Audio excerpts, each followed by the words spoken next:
Lần đầu tiên thì em xin chào các thầy cô, xin chào tất cả các bạn sinh viên. Thực sự là đây sẽ là lần đầu tiên mà em có thể đứng lên đây và để nói, bởi vì cái công việc mọi thứ của em nó đều thành hình thể á.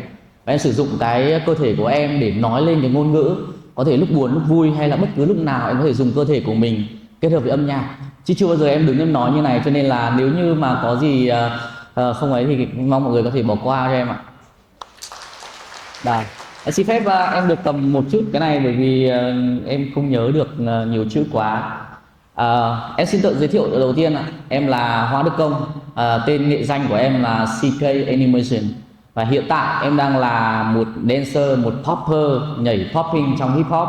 Em hoạt động trong lĩnh vực nhảy cũng được khoảng 19-20 năm nay.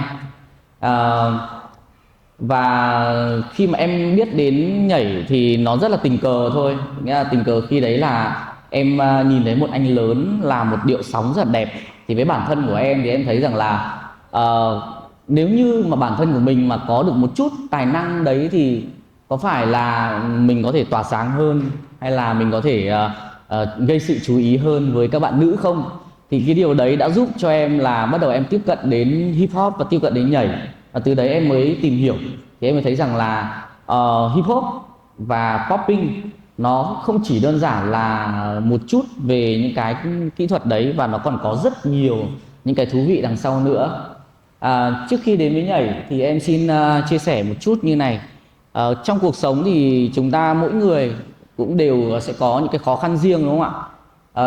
Có thể là có những người thì khó khăn về vật chất, có người khó khăn về tình cảm, và sẽ có người khó khăn về những cái quan trọng nhất trong cuộc sống, đấy là về sức khỏe. Thì với em thì em đang ở cái khó khăn thứ ba. Hiện tại em đang là một bệnh nhân suy thận giai đoạn cuối, và hiện tại em đang phải lọc máu chu kỳ một tuần 3 lần. Và em bắt đầu lọc máu từ năm 16 tuổi và đến bây giờ là cũng phải được 19 năm. Thực sự là cái năm 16 tuổi đấy là cái năm mà bắt đầu em được trưởng thành, bắt đầu em được tiếp cận với rất nhiều những cái thú vị trong cuộc sống. Ví dụ như là em tiếp cận được với đam mê, hay là em tiếp cận được với rất nhiều những các bạn đồng trang lứa khác. Và cái tuổi đấy cũng là cái tuổi mà mình muốn hoạt động nhiều hơn, mình muốn học nhiều hơn, mình muốn làm rất là nhiều thứ. Thì ngay lúc đấy căn bệnh nó đã đến với em, và thực sự là em cảm thấy mình mất hết tất cả những các cái tia hy vọng sống. Và với cái việc là mình vừa mất cái tia hy vọng đấy, và cái quan trọng hơn nữa đấy là về cái sức khỏe của mình nữa. Nghĩa là mình đang là một cái người thanh niên rất là khỏe khoắn, nhưng mà khi bị bệnh thì em không thể làm được một việc gì cả. Đến việc mà mình ăn uống hay là mình ngủ nghỉ hay đi lại, mình đều phải cần sự giúp đỡ của bố mẹ, gia đình. Thì đấy là những cái mà làm cho cái tinh thần hay tất cả mọi thứ của em cảm thấy rằng là hay là lúc đấy mình cũng hơi tiêu cực ấy ạ, mà mình cảm thấy rằng là hay là mình không muốn sống nữa. Tại vì ngay như cái đam mê của mình bây giờ mình đã không được nhảy nữa, tất cả bạn bè anh em mà đang nhảy mình cũng không được gặp, rồi cái việc đi học hành mình cũng không được đi học, mà mình sẽ chỉ có là hàng ngày mình đối mặt với những viên thuốc, hay là mỗi buổi mình lại phải đối mặt với cái bệnh viện để mình đến mình lọc máu để làm sao mà có thể tiếp tục sống theo hàng ngày. Và cái căn bệnh này thì nó sẽ có hai phương pháp, một là phải ghép thận, và hai là sẽ chiến đấu đến hơi thở cuối cùng, nghĩa là đến hết đời luôn.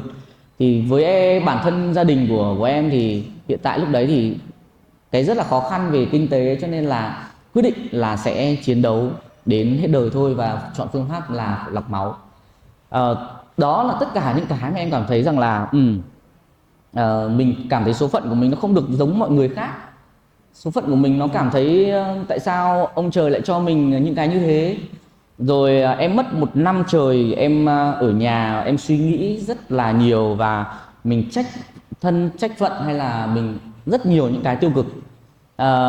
Thế rồi bỗng em mới chợt nhận ra rằng là thế bây giờ nếu như hiện tại mình đã như thế rồi, và mình càng trách hơn nữa, và mình càng làm cho mình như thế nữa, thì tất cả mọi thứ nó đều càng tồi tệ hơn, nó không có thay đổi gì cả, bởi vì hiện tại mình đã như thế rồi. Thì lúc đó em ấy nghĩ rằng là thì bây giờ chúng ta phải bản thân của mình phải tìm được một cái gì đấy nó giúp cho mình kể cả le lói một cái tia sáng nào đấy, hy vọng nào đấy để cho cái cuộc sống của mình nó được tốt lên.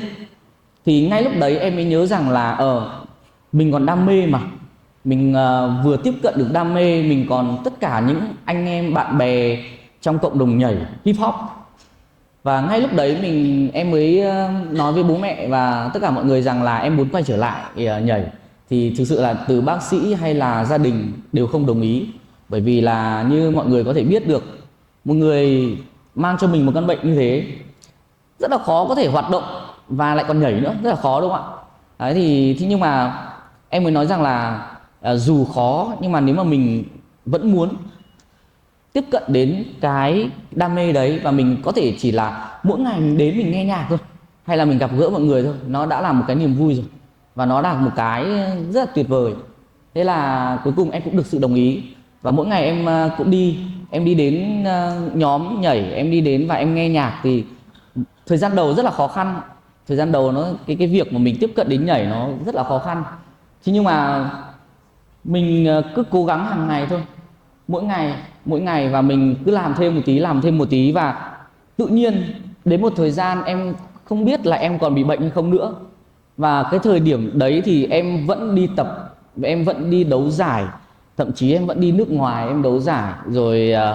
Bất cứ em như một người dancer bình thường, như một người hip hop bình thường, không có một cái gì thay đổi cả, ngoài cái việc là cách một ngày em sẽ đến bệnh viện em lọc, sau đó khi em về thì cơ thể của em lại được hoạt động như bình thường. Và em đến bây giờ em vẫn tiếp tục nhảy, em vẫn tiếp tục thi đấu, và nó vẫn theo đuổi như thế thôi, không có gì khác cả. Thế là em mới nhận ra được là nếu như bản thân chúng ta quyết tâm và nghĩ rằng mình sẽ làm được cái điều nào đó, thì chúng ta hãy cứ hết mình với nó thôi. Và nhiều khi trong nghệ thuật, trong hip hop, trong âm nhạc, nó có một cái rất là hay, đấy là nó sẽ cho mình rất là nhiều cảm xúc. Và với bản thân của em thì em là một người mang trong mình được bị một cái số phận như thế, thì em sẽ có rất nhiều cái cảm xúc bên trong cơ thể của mình, và em thể hiện ra bằng cái điệu nhảy. Có những lúc em buồn thì em sẽ sâu lắng, em tập nhảy một mình, em bật nhạc lên và em chỉ có một mình với một bài nhạc đấy, và mình thể hiện nó, và tất cả mọi thứ mình không còn quan tâm nữa và mình không nghĩ đến nữa.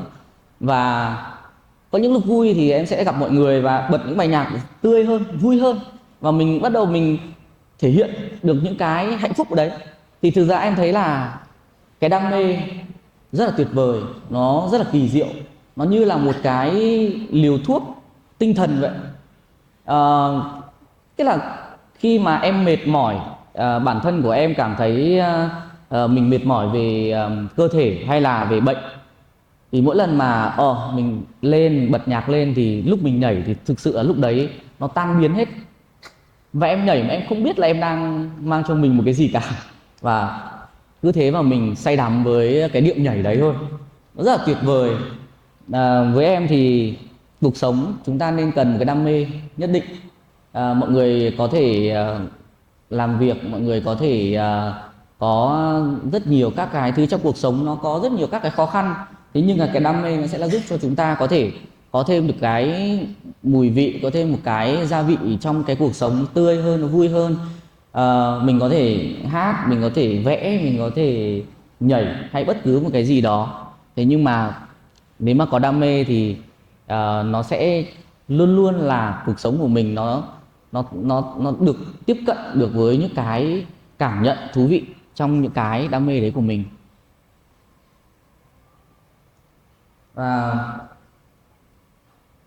Vâng ạ, thì chúng ta khi đối diện với những thử thách lớn trong cuộc đời thì chúng ta mới nhận ra bản thân mình là không được bỏ cuộc hay là gục ngã.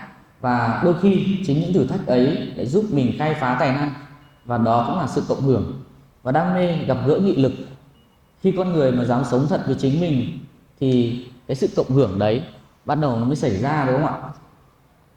Vâng, và cái câu chuyện của em thì với em thì nó đã là những cái động lực cho em. Thì em nghĩ rằng là với em thì em cũng có thể có là động lực cho tất cả các bạn mọi người. từ những người xung quanh của em hay là từ những người biết đến.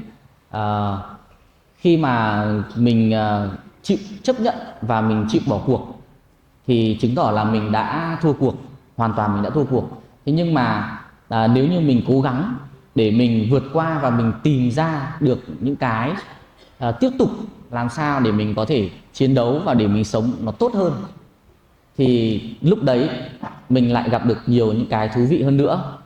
Và rất là mong tất cả các bạn hay là tất cả các bạn sinh viên ở đây sẽ luôn luôn là có được một cái tinh thần, giữ vững được một cái đam mê, và dù có bất cứ một vấn đề gì xảy ra trong cuộc sống của mình thì các bạn hãy cố gắng tìm một cái để mình giải quyết.